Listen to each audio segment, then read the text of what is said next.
Hi, I'm Dr. Joseph Jacobs. If you're constantly feeling tired, even after a full night's sleep, you're not lazy or broken. Fatigue is often your body's way of telling you something deeper is out of balance. Let's break down the real reasons you might be feeling this way and how to start fixing it naturally. Number one, nutrient deficiencies. Even a mild lack of iron, vitamin D, B12, or magnesium can drain your energy fast.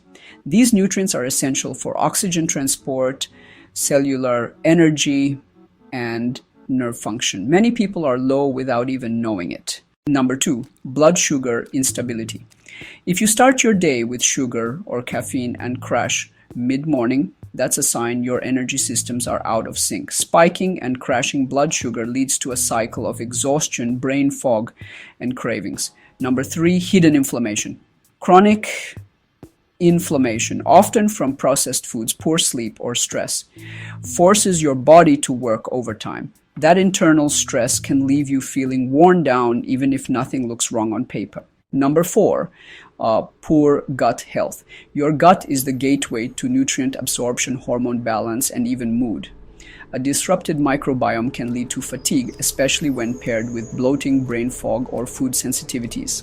Number five, overstimulation and under-recovery. Many of us are constantly on our phones, pushing through stress and skipping rest, but without real downtime, your nervous system stays stuck in survival mode, leaving you wired but tired. In my book, Eat to Heal, I detail the Aster diet, a holistic anti-inflammatory approach I created after battling chronic fatigue, pain, and migraines. I was frustrated by trendy diets that made me feel worse. So I built a system that truly restores energy by addressing root causes, nutrient imbalances, inflammation, and more. And to make it easy for you to start, I'm offering a free health coach consultation. You'll get expert guidance on how to apply the Aster diet to your unique energy, gut, and inflammation issues. Click the link below to grab your copy of Eat to Heal and claim your free consultation today.